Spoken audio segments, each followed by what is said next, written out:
Joining me today is Lorraine Merrill, who's the New Hampshire Commissioner for the Department of Agriculture. So I want to talk about food tourism. And let's start with sort of the economic engine of food.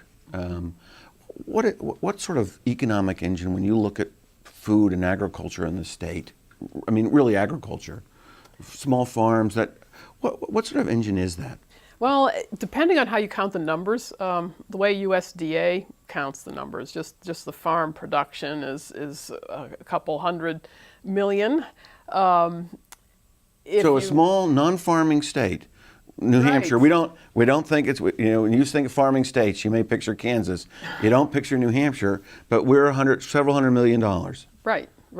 And then you get sort of the ripple effect, the multiplier effect is huge for agriculture because it's very much a local and regional business. You have money, even though farmers may not be making much of a profit, they tend to have pretty razor thin profit margins sometimes, but all that money, dairy farms, for example, are a real economic engine that more and more states are recognizing. A 100-cow dairy farm, which is a small farm, that's a little smaller than our average dairy farm size in the state, is going to be over $500,000 a year in gross sales. And do they sell to businesses that repackage it as well, or do they just direct to the consumers type? No, those would be selling generally to a wholesale, to a processor, usually through a cooperative, farmer cooperative. So that would be how the milk gets to, in New Hampshire we have a Hood bottling plant. In Concord we have Stonyfield yogurt. We have a number of milk processors, and then some of the milk is processed outside of the state and comes back. But the money that the farmer gets for that milk, that $500,000 a year or $1 million for if you're getting up to 200 cows, all stays in the local and state and regional economy. Employment on farms has grown. In this last agricultural census, we had an increase of 36% more of our farms were hiring workers, and a 22% increase in the number of workers, employees hired. We have lots of recognition, I think, of the importance of agriculture to our tourism industry in the state and to supporting the quality of life that makes our state attractive to entrepreneurs, some of our high-tech industry and so forth, that can locate anywhere, but they want to be in a state where they and their workers, enjoy this wonderful quality of life, and agriculture and our working landscape are an important part of that. So when you mention working landscape, what do you mean when you say that?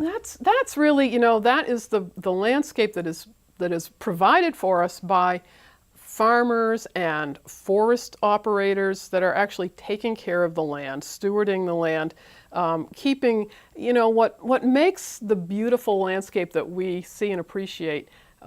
It's the mix of open spaces that are created by fields and pastures and orchards and so forth, with the forested areas and then our water bodies, whether it's rivers and streams or lakes.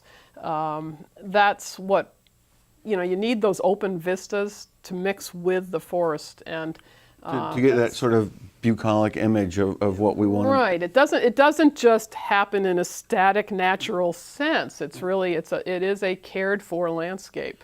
And have we seen, speaking of the tourism and that landscape and people coming in for this, we've seen an increase in the farmers markets and that's in my lifetime. My town went from not having a farmer's market to having a regular farmer's market to figuring out how they're going to have one in the winter. Yes. Is that driving a lot of people from the outside in? That is a growth. We've seen it in the state and also across the country. The growth in farmers markets has been pretty phenomenal. And you mentioned food tourism. that if you go into the tourism industry and the restaurant industry, they will tell you some of the hottest trends are local foods and exactly this food tourism. People want to experience the place that they are visiting, and that sense of place, the traditional foods and flavors of a particular region are so important. So what's New Hampshire's, we talk about the New Hampshire advantage. Within this little microcosm of food, what is New Hampshire's advantage in food? What, and I won't hold you to this, but where should we be positioned? Well, I think New Hampshire's strength is our diversity, and I think that's going to continue. So New Hampshire agriculture, the two anchor tenants of our industry are really dairy farming and ornamental horticulture. So those are all kinds of plants that are grown for ornamental purposes, so flowering plants, trees, shrubs. So nurseries. A real big nursery business. Greenhouse, yes, and we have really important plant propagators doing flowering plants. They're exporting, and then the other third is really nicely divided between fruits and vegetables, berries, other livestock, beef, poultry, eggs are who doesn't want to have growing. Who doesn't want to have a chicken coop? Hey, but I've got to stop you here because we're out of time. Thanks so much. Thank you so much.